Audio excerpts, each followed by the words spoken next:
ॐ पूर्णमदः पूर्णमिदं पूर्णात् पूर्णमुदच्छते पूर्णस्य पूर्णमादाय पूर्णमेवावशिष्यते। ॐ शान्ति शान्ति शान्तिः। ओम गुरुभ्यो नमः। आज सत्संग सभी को स्वागत करुच्ची। आमे अनेक आध्यात्मिक कार्यक्रम करुचे। घरे खाया को नथिले मध्य सकाळे गोटे धूपबत्ती को जलैकरी चौरारे पोतुचे, संध्यारे गोटे संज दौचे, किंतु अधिकांश लोक आमे बुझी पारने आध्यात्मिकतार उद्देश्य कौन किंबा साधनार सटीक विधि कौन। तो आज आमे वीडियो माध्यम ब्रह्मक स्वरूप स्वभाव कथा चर्चा हवा। आम साधनार थिबा किछि त्रुटि को आमे परखिबा, ताको बुझिबा, आमे सटीक मार्ग रे साधना करी ईश्वर प्राप्ति करिया पे प्रयास करिबा। देखंतु ब्रह्मक आधार रे, ब्रह्मक माध्यम रे किंबा ब्रह्मक भितरे ए ब्रह्मांड निर्माण हिंची। ब्रह्म प्रत्येक कणकणिकार विद्यमान अछंती, किंतु ब्रह्म मनर ऊर्ध्वरे, मनर साक्षी भाव रे, हृदयर गभीरतम प्रदेश रे, निराकार निर्गुण अलेख अव्यक्त अवस्था रे एक शक्ति रूप रे विद्यमान अछंती। किंतु बाहरे अनित्य पदार्थ रूप रे, परिवर्तन रूप रे, प्रकृति रूप रे, पंचभूत रूप रे विद्यमान अछंती। तो इठी बाहर जहाँ किछि भी देखुसंती ये संसार को माया कहा जाइछि। माया एथिपाई कहा जाइछि, संसार हला अनित्य, नित्य नुहे। प्रति मुहूर्त रे परिवर्तन होछि। शरीर भी, इंद्रिय इंद्रियों को स्वभाव, मन मनर स्वभाव, ये संसार प्रत्येक भौतिक वस्तु पदार्थ आम जदि देखिबा, प्रत्येक भौतिक वस्तु पदार्थ परिवर्तन होछि। ये संसार शरीर इंद्रिय परिवर्तन हवा सत्ते जो ब्रह्म सत्ता को आधार करी ये शरीर जीवित अच्छी, जो शक्तिर आधार रे मन मनन करि पारुछि, इंद्रिय परिचालन होसंती, से शक्ति नित्य पदार्थ रूप रे, अपरिवर्तनीय शक्ति रूप रे विद्यमान अछंती। तो से चैतन्य सत्ता संगे से जो ब्रह्म सत्ता संगे आम संपर्क होछि जेमती गोटे सूता संगे वस्त्रर संपर्क, तुला संगे वस्त्रर जो संपर्क, लहड़ी संगे पानीर जो संपर्क, सुनार अलंकार सुना संगे जो संपर्क, से ब्रह्म संगे आम संपर्क होछि। से आम मन रे अनेक अपूर्णता रहुछि।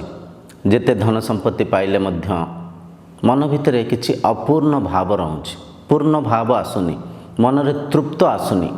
आउरे किछि पाइबार आशा अभिलाषा सहित आमे संसार रेस रे दौड़ी चलीचे।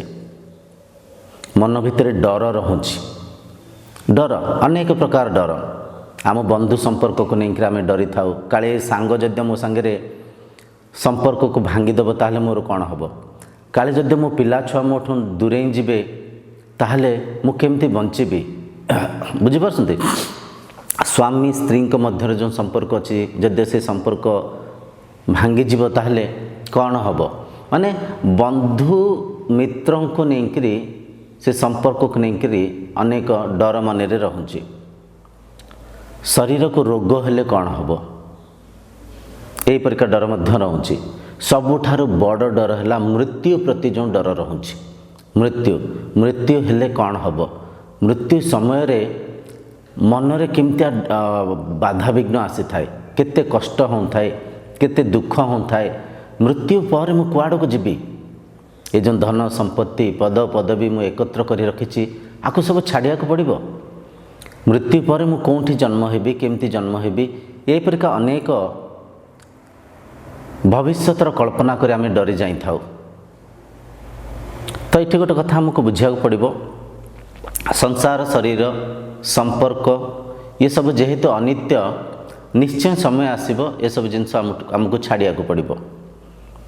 सत्य नित्य चैतन्य स्वरूप होउछंती से आत्मा जेहेतु तांको संगरे आमर जो संपर्क किंबा से स्तर रे आमर जो सत् स्वरूप अछि सी हेले नित्य पदार्थ, सी हेले शाश्वत, सी हेले चिरंतन। से चिरंतन सत्ता संगरे आमे समाहित हिंकरी से चिरंतन सत्ता को चिन्हिले मनरे जो अपूर्णता अच्छी दूर हम, मनरे जो दुख अच्छी, शरीर रे जो पीड़ा रहुची, ये सब जिनस को आम बुझीपर परखिपर आउ ए दुखरु ए डरु ए भयरु आम मुक्त हो पार। मुक्ति आमको सत् ज्ञान दब, साधनार सत् मार्ग दब। आसतु आम मनर टिके स्वभाव को ब्रह्मंकर टिके स्वरूप को बुझा। ब्रह्म आधार रूप से शरीर रे अच्छे, ब्रह्म कहतु, आत्मा कहतु, ईश्वर कहतु, माम कहतु। माम माने मु, सी ही आपण, आपण ही सी, आपणकर सत्य स्वरूप, आपणकर नित्य स्वरूप, आपणकर आत्मस्वरूप हेले से ब्रह्म। तेणुक आपण ठारू अलग मानि नहीं सन्ति। ईश्वर को आम निज ठारू अलग मानि नहींचे। अनेक गप कहानी पुराण कथा को शुणीचे, से कथा प्रथा माध्यम आम भावी नहीं ईश्वर कौटी अलग अच्छा, कौटी वैकुंठ, कौटी कैलास, कौटी स्वर्ग से थांती। किंतु शास्त्र पढ़िले एक कथा को बुझीपारे, गीता माध्यम उपनिषद माध्यम आप बुझीपारे सी हृदय रे अच्छी, भितर अच्छी, आ सी ही मु ही सी, अहम ब्रह्मास्मि तत् त्वम असि, सी ही तुम्हें अट। तो एठी एक कथा आम परक्षार निहायत आवश्यक अच्छी। ब्रह्म को आधार रे शरीर परिचालन हो, हृदय स्पंदन हो, आधार निश्वास चली, प्राणशक्ति आधार रे, जीर्ण क्रिया हो, आधार रे, इंद्रिय विषय को भोगी पारसंती से ब्रह्मशक्तिर आधार रे, मन मनन करि पारछि से ब्रह्मशक्तिर आधार रे। सी आमर एते निकट, एते निजर, सी ही आमे ही सी, किंतु से सत्ता को आमे भूली जाइछे। ता कारण कौन? ता कारण कौन एमती बुझंतु। आम इंद्रियंकर किंबा मनर संरचना बहिर्मुखी हेंकरी अछि, माने इंद्रियंकर मनर कबाट कहतु किंबा झरका कहतु बाहर पटको खोला हेंछि। बाहर पटको जेतळे आमे जागृत अवस्था को आसुचे, आखि जेतळे किछि दृश्य को देखुची, से दृश्य माध्यम रे ब्रह्म हजि जाउसंती, ब्रह्म तांको स्वरूप रु हजि जाउसंती। मन से दृश्य को देखि किछि वृत्ति करुछि, मन रे किछि विचार जागृत होछि।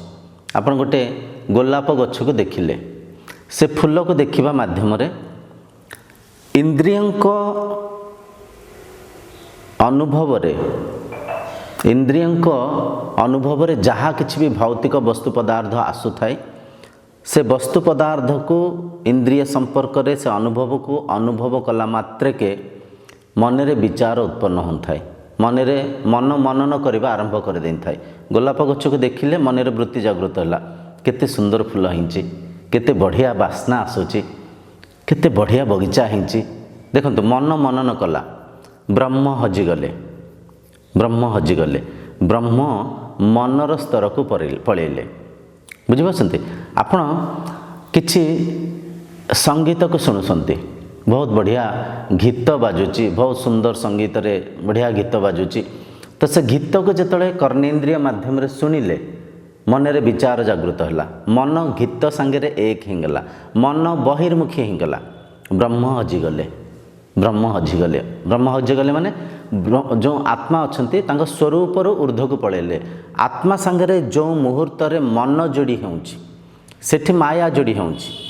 माया रे आत्मा हजि जाउसंती, माया रे ब्रह्म हजि जाउसंती, मजि जाउसंती, निज को भूली जाउसंती, निज को मन मानि नउसंती, निज को इंद्रिय मानि नउसंती, निज को दृश्य मानि नउसंती। श्रवणानुभूति, घ्राणानुभूति, एक सुंदर भल रुचिकर खाद्य को खाइले, बुझिपारछन्ति, छेनापोड़ खाइले, पाटी स्वाद रे हजिगला, मन स्वाद संगे मजिगला, मनरे वृत्ति जागृत है। आहा हा हा केते बढ़िया होइछि, केते मिठा लगुच। स्टीम पोड़ बहुत बढ़िया होइछि, बहुत नरम होइछि, बहुत मिठा लगुच। स्वाद सांगे ब्रह्म हजिगले, मन सांगे ब्रह्म मजिगले, निज स्वरूप ऊर्ध्व को पलैले, मायाजुक्त होगले, मायाजुक्त होगले। बुझिपारछन्ति। तो आम इंद्रिय माध्यम जेबे केबे भी आम किछि भौतिक वस्तु पदार्थ को अनुभव करिथाउ, से अनुभव माध्यम मन मनन करिथाय, मन चिंतन करिथाय। ब्रह्म मन सांगे माया सांगे हजिमजी जाइथांती, स्वरूप ऊर्ध्व को पलै थांती। ताहले ब्रह्म को चिन्हिबा केमती? ताहले ब्रह्म को कौन साधनार पद्धति अच्छी जहाँ आम आचरण कले ब्रह्मानुभूति कर चिन्हि पारिबा? एमती बुझंतु, आपण गोटे आईना को देखुंत, आईना रे आपण मुह को देखुंत। आईना रे मुह देखुवा समय आपणकर मुखार बिंब आईना भितर प्रतिबिंबित होछि। आप देखुं मो मुह भल अच्छी, सुंदर देखा जाउछि, मो केश को कुंडेइछि, मुंडे रे जहाँ भी निज स्वरूप को देखुंत। आईना देखुवा समय आपण को विवेक को जागृत करी जदि बुझीपारे आईना रे मु प्रतिबिंब को देखुछि, ये प्रतिबिंब मु नुहे, मु कौटी अच्छी? आईनार बाहर अच्छी, बाहर अच्छी। तो से जो प्रतिबिंब ओलटा ओलटा यात्रा करी जेतले निज को चिन्हि पारिबे, निज को बुझीपारे, तो आपण निजर सत्य को सेठी चिन्हिले, निजर निजर नित्य को। आईनार प्रतिबिंब अच्छी, छवि अच्छी, से प्रतिबिंब सत्य नुहे। निजर प्रतिबिंब गोटे दर्पण माध्यम प्रतिबिंबित होउची, किंतु से प्रतिबिंबर जेतले ओलटा निज आड़ को आपण मन को दिशा देले, से समय आप निज को चिन्हि पारे मु बाहर अच्छी। ध्यान से बुझंते कथा को। ठीक से परिका इंद्रिय मनर कबाट जेहेतु बाहर को खोला अच्छी, जागृत अवस्था जेहेतु आम बहिर्मुखी ही हजिमजी जाऊे, ओलटा यात्रा कले, अंतर यात्रा कले से ब्रह्म को चिन्हि पारिबे, से ब्रह्म संगे समाहित हो पारिबे। ओलटा यात्रा केमती करिबा? आसंतु आम साधना बहुत सारा त्रुटि रोचे। आम मंदिर को जाए दिय दर्शन करुचे, एक मूर्ति को देखुचे, मूर्ति हो, फोटो हो, आकार आकृति हो, जहाँ भी दर्शन माध्यम आम जितले बहिर्मुखी हो जाऊे, से मूर्ति प्रति आम मन में जहाँ भी विचार अच्छी जागृत होची। कौन से ठाकुर को ना नबानी, कहीं ना यहाँ आस्था विश्वासर कथा। विवेकी लोक ही ए वीडियो को, ए चर्चा को बुझीपारे। किछि लोक जी आध्यात्मिकतार केवल मानि थांती, चिन्हियापाई बुझियापाई चेष्टा प्रचेष्टा करन थांती, सेमानक मनरे टिके आघात हो पारे। तो ये देखते जो मूर्ति को आप देखुंत, से मूर्ति को देखला मात्र के मनरे विचार जागृत होची, भगवान कृष्ण, हे प्रभु, हे प्रभु। भगवान कृष्ण एमती लीला करथिले, कंस को बध करथिले, माँ द्रौपदी को वस्त्र दान करथिले, से अर्जुन को सारथी रूप से धर्मर पक्षरे थाइकरी से महाभारत युद्ध रे जीति थिले, आउ पांडवों को ठीक न्याय देइथिले।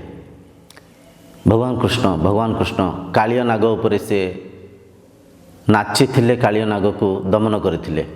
माने देखंत वृत्ति जेतले आपण किछि मूर्ति को देखुसंते, मूर्ति माध्यम रे मनरे किछि वृत्ति जागृत होउची। वृत्ति जागृत हवा मात्र के मन सांगे ब्रह्म जोड़ी हो जाउसंती, ब्रह्म माया सांगे जोड़ी हो जाउसंती, ब्रह्म बहिर्मुखी होकर देखुसंती, दर्पण रे प्रतिबिंब को देखुसंती, निज को चिन्हि पारु नाहांती। ता संगे संगे सकाम भक्ति भी जागृत होवार संभावना अच्छी। जेतले ठाकुर को देखुसंती, प्रभु मो ऊपर भी दया कर, मोर भी सहारा हुओ, मो अभाव को दूर कर, मो दुख को दूर कर प्रभु, मो दुख को दूर कर। माने सकाम भक्ति जागृत होगला। ईश्वर प्राप्ति करने आम से करुवा प्रचेषा ईश्वर ठारू किछि पायार लोभ जागृत है, मोह जागृत है। बुझिपार त्रुटि देखंतु, ତ୍ରୁଟି ଦେଖନ୍ତୁ, ବାହାରେ ନୁହଁ ସେ ଭିତରେ ଅଛନ୍ତି, ତାଙ୍କୁ ଅନ୍ତର୍ଯାତ୍ରା କରିକିରି ପୂଜା କରିବାର ଆବଶ୍ୟକ ଥିଲା, କିନ୍ତୁ ଆମେ ବହିର୍ମୁଖୀ ସାଧନା କରି ତାଙ୍କୁ ଆମେ ଭୁଲିଗଲେ। ଦ୍ୱିତୀୟ, ଯେତେବେଳେ ଆମେ ଭଜନ ବୋଲୁଥାଉ ମନ୍ଦିରରେ, ଜୋର ଜୋରସେ ଆଜିକାଲି ବିଭିନ୍ନ ପ୍ରକାର ଭଜନ ସନ୍ଧ୍ୟା ହେଉଛି, ବିଭିନ୍ନ ପ୍ରକାର ଯନ୍ତ୍ରପାତିକୁ ଆମେ ବଜାଉଛେ, ସଙ୍ଗୀତକୁ ଶୁଣୁଛେ, ଗୀତକୁ ଶୁଣୁଛେ। ଅନେକ ମଠ ମନ୍ଦିର ଏମିତି ବି ଅଛି ସେମାନେ ନାଚୁଥାନ୍ତି, ଚନ୍ନ ଚିତା ଚୈତନ୍ୟ ସବୁ ନଗେଇକିରି ବେଶ ହେଇକିରି ଭାବରେ ନାଚିଲେ ଈଶ୍ୱର ମିଳିବେ, ଭାବରେ ନାଚିଲେ ଈଶ୍ୱର ମିଳିବେ, ଏହିପରିକା ନାଚୁଥାନ୍ତି। ଦେଖନ୍ତୁ, ଯେଉଁଠି ନାଚୁଛନ୍ତି, ସଙ୍ଗୀତକୁ ଶୁଣୁଛନ୍ତି, ବ୍ରହ୍ମଙ୍କ ସାଙ୍ଗରେ ମନ ଯୋଡ଼ି ହେଲା, ମନ ସାଙ୍ଗରେ ଇନ୍ଦ୍ରିୟଙ୍କ ଅନୁଭବ ଯୋଡ଼ି ହେଲା, ମନ ଇନ୍ଦ୍ରିୟ ବହିର୍ମୁଖୀ ହେଇଗଲେ, ସଙ୍ଗୀତର ଆନନ୍ଦକୁ ନେଉଛନ୍ତି, ସଙ୍ଗୀତର ଆନନ୍ଦରେ ହଜି ମଜିକି ଅଛନ୍ତି, ନାଚି ନାଚି ନାଚି ନାଚି ଥକିଗଲେ, ବସିଗଲେ। ଈଶ୍ୱର ପ୍ରାପ୍ତି କେମିତି ହେବ? ଈଶ୍ୱର ପ୍ରାପ୍ତି କେମିତି ହେବ? ସୁଆଦିଆ ପ୍ରସାଦକୁ ଖାଇଲେ, ପ୍ରସାଦକୁ ଖାଉଁ ଖାଉଁ ଯେତେବେଳେ ପାଟି ଜିଭ ସେ ପ୍ରସାଦର ସମ୍ପର୍କରେ ଆସିଲା, ସ୍ୱାଦକୁ ନେଲା, ଆହା ହା ହା, ବଢ଼ିଆ ହେଇଛି, ବଢ଼ିଆ ହେଇଛି, ପ୍ରସାଦ ଏତେ ସୁଆଦିଆ ହେଇଛି, ଏତେ ସୁଗନ୍ଧିତ ଅଛି, ବଢ଼ିଆ ହେଇଛି। ସେ ପ୍ରଭୁଙ୍କ ଦୟା, ପ୍ରଭୁଙ୍କ ଦୟା। ପ୍ରସାଦ ଖାଇବା ମାଧ୍ୟମରେ ଜିଭ ହଜିଗଲା, ଜିଭ ବହିର୍ମୁଖୀ ହେଇଗଲା, ମନରେ ବୃତ୍ତି ଜାଗୃତ ହେଲା। ପରଖନ୍ତୁ ଏ କଥାକୁ। ସୁନ୍ଦର ଆଳତି କର୍ପୂରର ବାସ୍ନା ଆସୁଛି, ଚୁଆ ଚନ୍ଦନର ବାସ୍ନା ଆସୁଛି, ବିଭିନ୍ନ ପ୍ରକାର ସୁଗନ୍ଧିତ ଫୁଲର ବାସ୍ନା ଆସୁଛି, ମନ ହଜିଗଲା, ମନ ବହିର୍ମୁଖୀ ହେଇଗଲା। ଆହା ହା ହା, କେତେ ସୁନ୍ଦର ବାସ୍ନା ଆସୁଛି, କେତେ ଶାନ୍ତି ଲାଗୁଛି, କେତେ ଆନନ୍ଦ ଲାଗୁଛି, ଏଠି କେତେ ଖୁସି ଲାଗୁଛି। ଆନନ୍ଦ କେମିତି ଲାଗୁଛି? ସେ ବାସ୍ନା ମାଧ୍ୟମରେ କିଞ୍ଚିତ ସମୟ ପାଇଁ ମନ ଭିତରେ ଏକାଗ୍ରତା ଆସୁଛି, କିମ୍ବା ମନ ସେ ବାସ୍ନା ସାଙ୍ଗରେ ହଜି ମଜିକିରି ବିଚାରର ମୁକ୍ତ ହେଇଯିବାରୁ ସେ ସ୍ଥିତି ଆପଣଙ୍କୁ ଆନନ୍ଦ ଲାଗିଲା ପରିକା ଲାଗୁଛି। କିନ୍ତୁ ସେ ସ୍ଥିତି ପରମାନନ୍ଦ ନୁହଁ। କିଛି ସମୟ ପାଇଁ ସେ ସ୍ଥିତିରେ ରହିବେ, ମନ୍ଦିରରୁ ବାହାରକୁ ଆସିଲେ କିମ୍ବା ମନ୍ଦିରରୁ ଘରେ ପହଞ୍ଚିଲେ ଫେର ସେ ମନ କୋଳାହଳ କରିବ, ମନ ବିଭିନ୍ନ ପ୍ରକାର ବିଚାରରେ, ରାଗଦ୍ୱେଷରେ, ଦୁଃଖ ସୁଖରେ ଆଉ ଥରେ ମନ ବାନ୍ଧି ହେବ। ତ ଦେଖନ୍ତୁ, ସୁଗନ୍ଧ ମାଧ୍ୟମରେ ମନ ବହିର୍ମୁଖୀ ହେଇଗଲା। ମନ୍ଦିର ଭିତରେ ଏସି ଲାଗିଛି, କିମ୍ବା ବହୁତ ଜାଗାରେ ଅଛି, ଏମିତି ମଠ ଭିତରେ ବି ଅନେକ ଅଛି, ଆପଣଙ୍କ କେଉଁ ଧର୍ମର ନାଁ ନେବାନି, ଏସି ଫେସି ଲଗେଇକିରି ବହୁତ ବଢ଼ିଆ କିନି ପ୍ରକୃତି ଠାରୁ ଦୂରେଇ ଯାଇଥାନ୍ତି, ଆପ୍ରାକୃତିକ ବସ୍ତୁ ପଦାର୍ଥକୁ ବିନିଯୋଗ କରୁଥାନ୍ତି ଇନ୍ଦ୍ରିୟ ସୁଖ ପାଇଁ।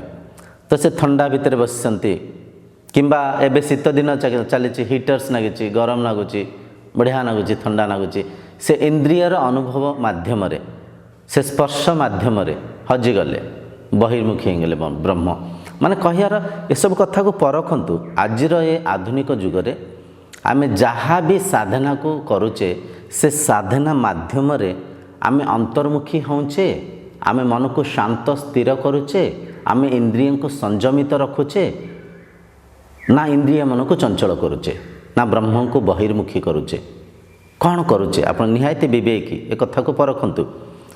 ଅନେକ ମଠ ମନ୍ଦିରରେ ରୋଷେଇର ଆୟୋଜନ ହେଇଥାଏ, ବିଭିନ୍ନ ପ୍ରକାର ସୁଆଦିଆ ବ୍ୟଞ୍ଜନ ସେଠି ହେଉଥାଏ। ସେ ସୁଗନ୍ଧ ସାଙ୍ଗରେ, ସେ ଖାଦ୍ୟର ଲାଲସା ସାଙ୍ଗରେ ବି ଆମେ ହଜିମଜି ଯାଇଥାଉ, ବହିର୍ମୁଖୀ ହେଇ ଯାଇଥାଉ, ବ୍ରହ୍ମ ମାୟା ସାଙ୍ଗରେ ବାନ୍ଧି ହେଇଯାଇଥାନ୍ତି। ତାହେଲେ ଏ ଯେଉଁ ଆମେ ଭକ୍ତି କରୁଛେ, ଏ ଯେଉଁ ଈଶ୍ୱର ଉପାସନା କରୁଛେ, ଏ ଉପାସନା ମାଧ୍ୟମରେ ମୁକ୍ତି ମିଳିବ କି? ନିଜର ସତ୍ ସତ୍ତାକୁ, ନିଜର ବ୍ରହ୍ମତତ୍ତ୍ୱକୁ ଚିହ୍ନି ପାରିବା କି? କାହିଁକିନା ସ୍ୱଭାବ ଏଇଟା, ମନର ସ୍ୱଭାବ, ଇନ୍ଦ୍ରିୟଙ୍କର ସ୍ୱଭାବ, ଇନ୍ଦ୍ରିୟ ମନର ଝରକା କିମ୍ବା କବାଟ ବାହାରକୁ ଖୋଲା ହେଇଛି। ଯେତେବେଳେ ବି ଭୌତିକ ସଂସାରକୁ ଆପଣ ଦେଖୁଛନ୍ତି, କିଛି ଭୋଗୁଛନ୍ତି, କିଛି ଇନ୍ଦ୍ରିୟ ମାଧ୍ୟମରେ ଅନୁଭବ କରୁଛନ୍ତି, ବ୍ରହ୍ମ ମନ ସାଙ୍ଗରେ ଯୁକ୍ତ ହେଇଯାଉଛନ୍ତି, ବ୍ରହ୍ମ ବହିର୍ମୁଖୀ ହେଇଯାଉଛନ୍ତି, ବ୍ରହ୍ମ ମାୟାଯୁକ୍ତ ହେଇଯାଉଛନ୍ତି, ବ୍ରହ୍ମ ହଜି ଯାଉଛନ୍ତି। ତ ଏ ସାଧନା ମାଧ୍ୟମରେ ଆମେ ଈଶ୍ୱର ପ୍ରାପ୍ତି କେମିତି କରିବା? ବିବେକ ହିଁ ପରଖନ୍ତୁ।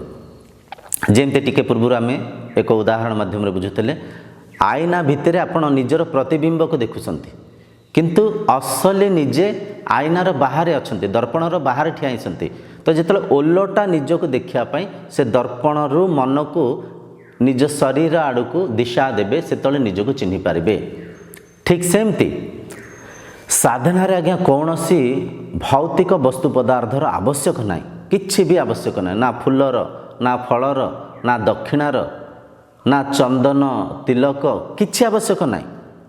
ଆମେ ବହୁତ ବଡ଼ ଯାତ୍ରା କରିକିରି ଅସଲି ସାଧନାକୁ ଭୁଲି ଯାଇଛେ, ନକଲି ସାଧନାରେ ବାନ୍ଧି ଛନ୍ଦି ହେଇକିରି ଆମେ ଅଜାଣତରେ ଅଶାନ୍ତିଗ୍ରସ୍ତ ହେଉଛେ। ସାଧନାରେ ମନକୁ ଅନ୍ତର୍ମୁଖୀ କରିବାର ଆବଶ୍ୟକ ଅଛି। ଇନ୍ଦ୍ରିୟଙ୍କୁ ସଂଯମିତ ରଖିବେ। ଇନ୍ଦ୍ରିୟଙ୍କୁ ସଂଯମିତ କେମିତି ରଖିବେ? ସମ ସାଧନାକୁ ଆଚରଣ କରିବେ। ସମ ସାଧନା ଏ ଚ୍ୟାନେଲରେ ଅଛି। ସମ ଦମ ଉପରତି ତିତିକ୍ଷା ଶ୍ରଦ୍ଧା ସମାଧାନ ଯେଉଁ ସାଧନ ଚତୁଷ୍ଟୟର ଷଟ୍ ସମ୍ପତ୍ତିରେ ସବୁ ହେଇଛି ଭିଡ଼ିଓ, ଆପଣ ଦେଖିପାରିବେ। ସମ ସାଧନାକୁ ଯେତେବେଳେ ଆପଣ ଆଚରଣ କରି ଇନ୍ଦ୍ରିୟଙ୍କୁ ନିଗ୍ରହ କରିବେ, ଇନ୍ଦ୍ରିୟଙ୍କୁ ପରଖିବେ, ଜିଭ କେମିତି ଖାଦ୍ୟ ଲାଲସାରେ ଉତ୍ସାହିତ ହେଇକରି ବହିର୍ମୁଖୀ ହେଇଯାଉଛି, ମନକୁ ଚଞ୍ଚଳ କରୁଛି। ଶରୀର କେମିତି ବିଭିନ୍ନ ପୋଷାକକୁ ବିଭିନ୍ନ ବସ୍ତ୍ରକୁ ପିନ୍ଧିବା ପାଇଁ ଉତ୍ସାହିତ ଅଛି। କାନ କେମିତି ବିଭିନ୍ନ ସଙ୍ଗୀତରେ ପରଚିନ୍ତନରେ ବାନ୍ଧିଛନ୍ଦି ହେଇଯାଉଛି। ଆଖିକୁ କେମିତି ଦୃଶ୍ୟ ବାନ୍ଧୁଛି। ତ ସମ ସାଧନାକୁ ଆଚରଣ କରି ଇନ୍ଦ୍ରିୟଙ୍କୁ ତାଙ୍କ ଚଞ୍ଚଳତାକୁ ଅସ୍ଥିରତାକୁ ପରଖିବେ। ତାପରେ ଆସିଯାଏ ଦମ ସାଧନା।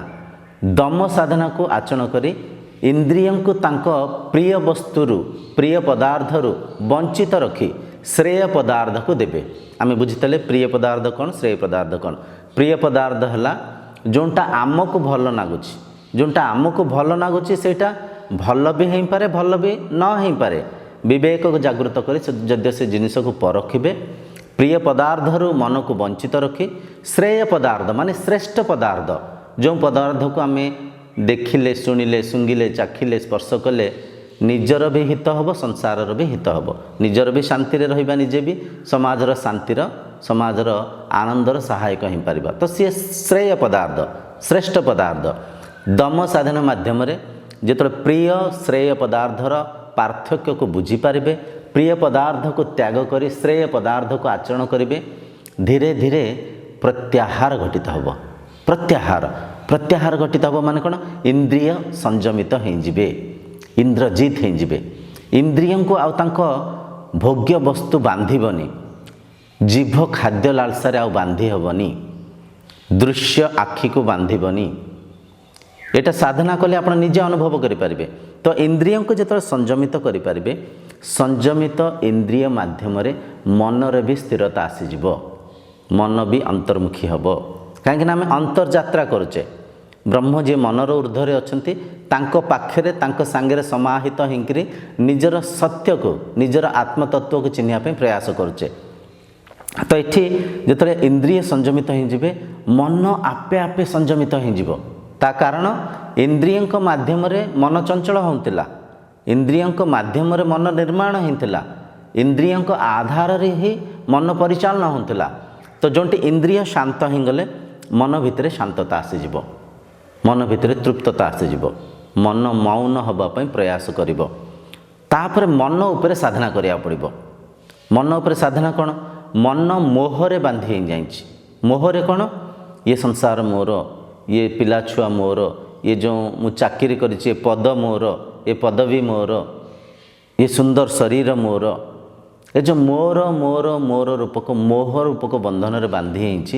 ଅଜାଣତରେ ଡରୁଛି ଏ ବନ୍ଧୁ ସମ୍ପର୍କ ଭାଙ୍ଗିଗଲେ କ'ଣ ହେବ, ଏ ଚାକିରି ପଳେଇଲେ କ'ଣ ହେବ, ଏ ଦେହ ବୁଢ଼ା ହେଇଗଲେ, ଦେହକୁ ରୋଗ ହେଇଗଲେ କ'ଣ ହେବ। ତ ଏ ମୋହରୁ ମନକୁ ମୁକ୍ତ କରିବା। କେମିତି ମୁକ୍ତ କରିବା?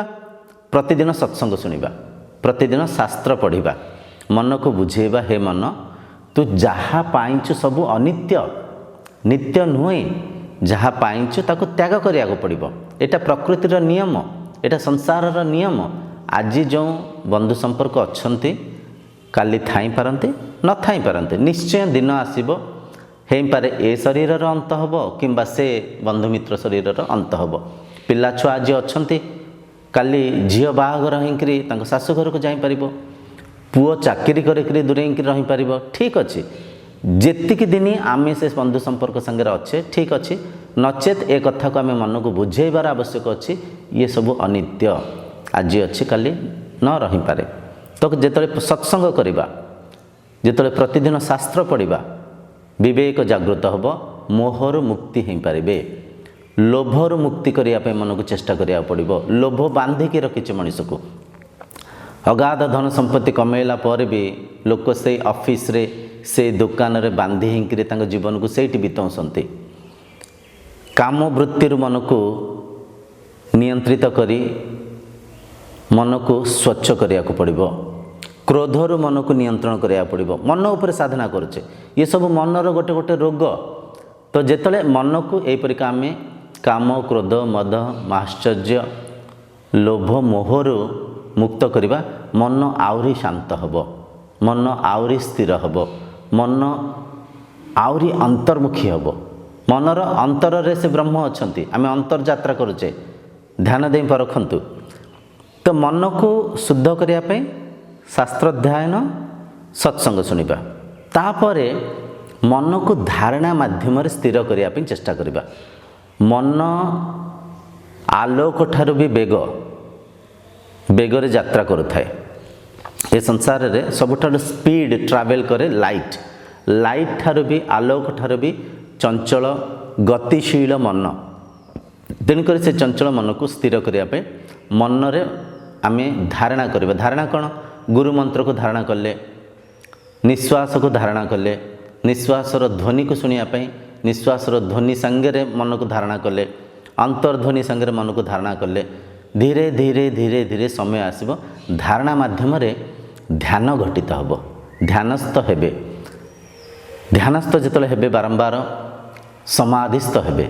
जिते समाधिस्थ हेबे मनर चतुर्थ अवस्था को आपण अनुभव करें। जागृत स्वप्न सुसुप्ति अवस्था को आम अनुभव करुचे, किंतु मनर चतुर्थ अवस्था निर्गुण अलेख अव्यक्त अवस्था एकात्म भावर अवस्था से चतुर्थ अवस्था तुरीय अवस्था को जिते आप अनुभव करेंगे सेठी मन बुझीपार मन चिन्ही पार मु ये शरीर इंद्रिय मन नुहे, मु ब्रह्म, मु आत्मा, मु आधार।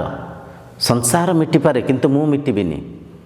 शरीर मरी पारे किंतु मु मरिबिनी। शरीर बुढ़ा ही पारे किंतु मु अजर, मु अजर। मु जरा तत्व आसबनी, मते वृद्धाप्य आसबनी। मु जेमती थी मु सेमती अच्छी, मु सेमती ही रहिबी। बुझिपारछंती? इठी गोटे कथा मन रे एक छोट संदेह जागृत होबार संभावना अच्छी। टिके आमे स्पष्ट होकर बुझिबा। प्रथमे कहला मन ब्रह्म को चिन्ह पारिबनी, तापर आमे कहूचे मन ब्रह्म को चिन्हिबो। ताले इठी गोटे कॉन्फ्लिक्ट क्रिएट होबार अवकाश अच्छी। एमती बुझंतु ब्रह्म मन इंद्रिय शरीर संसार जड़े जनक उपर निर्भर, जड़े जनक संगे जोड़ी हिंकरे अछंती।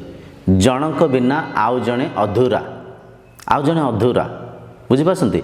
शरीर बिना इंद्रिय नहांती, इंद्रियंक माध्यम रे ही शरीर परिचालन होची। इंद्रियंक बिना मन नाही, मन माध्यम रे ही इंद्रिय परिचालन होसंती। मन बिना ब्रह्मंकर अनुभव नाही, मन माध्यम रे ब्रह्म ए संसार को उपभोग करसंती, अनुभव करसंती। बुझिपारछंती? किंतु ये सब हेला सत्य मन बिना ब्रह्म रही पारसंती, ब्रह्मंक बिना मन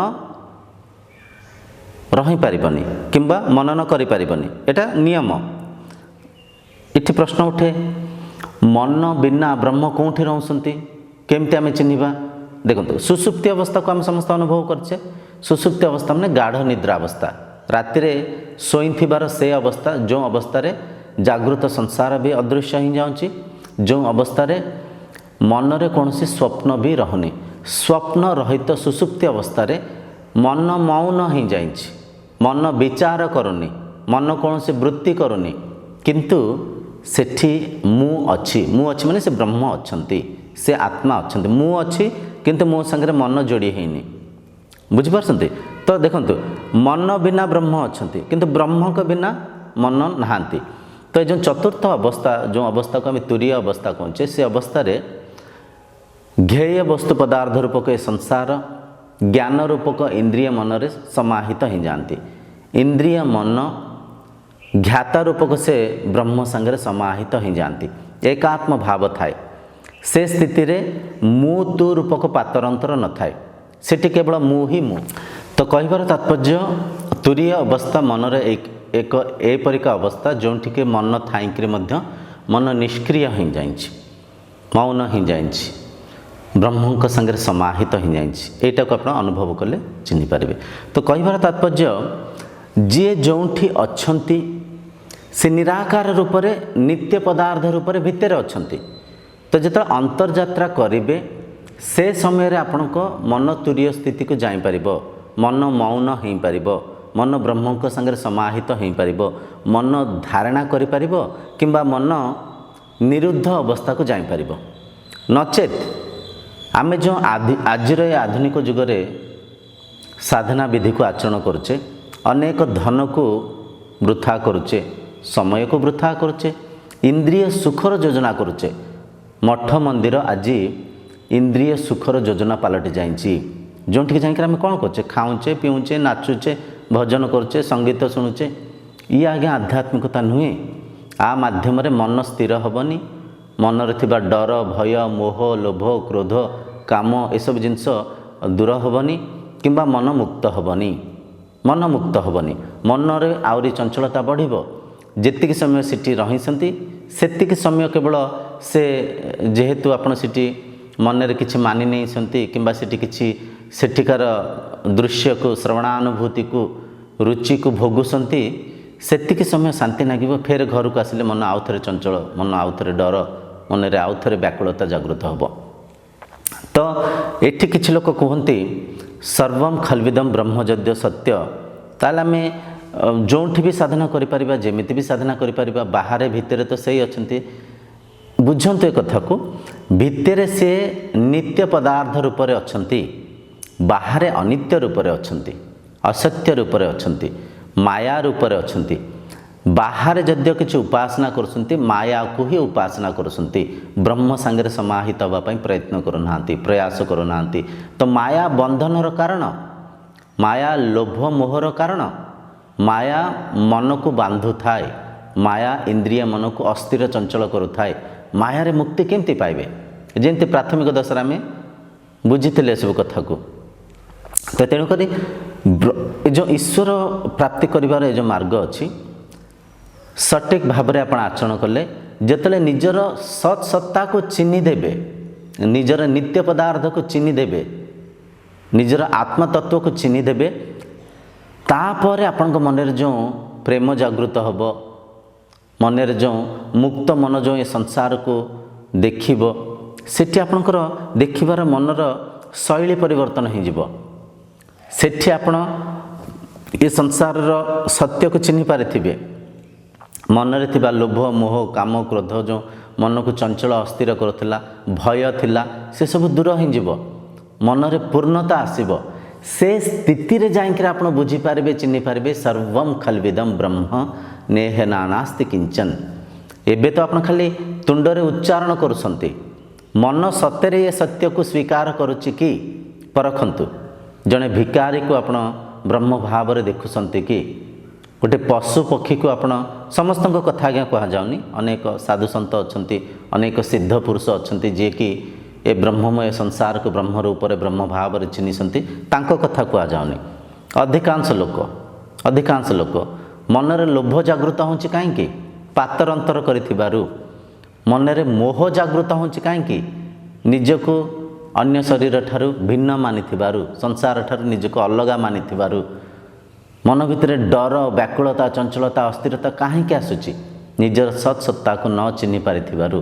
तो सर्वम खल्विदम ब्रह्म कहीदेले आज्ञा हेनी। ये सत्य को जेपर्यंत आप अनुभव करना, मनरे संदेह रहिबो, मन लोभ मोह माया रे ही बांधी हिंकिरी रहिबो, छंदी हिंकिरी रहिबो। तो आशा करछे गभीर कथार तात्पर्य को अर्थ को बुझी पारथिबे। तो साधना शास्त्र अनुଯାयी करंतु, अष्टांग योग को आचरण करंतु, साधन चतुष्टय को आचरण करंतु, मनर विवेक को जागृत करंतु, शास्त्र को पढ़ंतु। बुझिपारछंती, किछि समय दियंतु साधना पाई, किछि समय दियंतु। समय नदेले आज्ञा किछि हेबनी। भौतिक संसार रे जीवन यापन करिया पई जदि आपण 24 घंटारू 22 घंटा देउसंती, तो 2 घंटा नचेत 1 घंटा साधना पाई दियंतु। ସାଧନା ପାଇଁ ଦିଅନ୍ତୁ। ଆମେ ସୁଖରେ ଆନନ୍ଦରେ ରହିବା ପାଇଁ ଅନେକ ଯୋଜନା କରୁଛେ, ଅନେକ ଯୋଜନା, କିନ୍ତୁ ସୁଖର ସନ୍ଧାନ, ଆନନ୍ଦର ସନ୍ଧାନ, ସଠିକ୍ ଆନନ୍ଦ କେଉଁଠି ଅଛି, କେମିତି ମିଳିବ, ସେ ବିଧିକୁ ଆମେ ପରଖି ପାରୁନେ। ଏ ସାଧନା ମାର୍ଗରେ ଆପଣ ଦେଖିବେ ଇନ୍ଦ୍ରିୟ ଯେତେବେଳେ ସଂଯମିତ ରହିବେ, ମନ ଯେତେବେଳେ ନିୟନ୍ତ୍ରିତ ରହିବ, ଖାଦ୍ୟ ପେୟ ଆପଣଙ୍କ ଆଚରଣରେ ଯେତେବେଳେ ବିବେକ ମାଧ୍ୟମରେ ଆପଣ ଶ୍ରେୟ ପଦାର୍ଥକୁ ଆଚରଣ କରିବେ, ଦେଖିବେ କେତେ ଆନନ୍ଦ ଲାଗିବ। ଆପଣଙ୍କର ଆତ୍ମୀୟତା ବଢ଼ିବ, ଆପଣଙ୍କର ଆୟୁ ବଢ଼ିବ, ଆପଣଙ୍କର ଆରୋଗ୍ୟ ବଢ଼ିବ। ଅନେକ ଲାଭ ଅଛି, ଅନେକ ଲାଭ, ଆକୁ କଲେ ହିଁ ଅନୁଭବ କରିବେ। ତ ଆଜିର ଚର୍ଚ୍ଚାକୁ ଏଇଠି ବିରାମ ଦେବା। ଆଶା କରୁଛି ଆପଣମାନେ ବୁଝିପାରିଥିବେ ଆଜିର ଯେଉଁ ଆମେ ଆଧ୍ୟାତ୍ମିକତାକୁ ଆଚରଣ କରୁଛେ, ସେ ଆଚରଣରେ ଯେଉଁ ତ୍ରୁଟି କଥା ଆମେ ଏଠି ଚର୍ଚ୍ଚା ହେଲେ, ସେ ତ୍ରୁଟିକୁ ଟିକେ ଦୂର କରନ୍ତୁ। ସଠିକ୍ ଆଧ୍ୟାତ୍ମିକତାର ଆଚରଣକୁ କରି ଈଶ୍ୱର ପ୍ରାପ୍ତି କରିବା ପାଇଁ ପ୍ରୟାସ କରନ୍ତୁ। ଓମ୍ ଶାନ୍ତିର୍ଭବତୁ।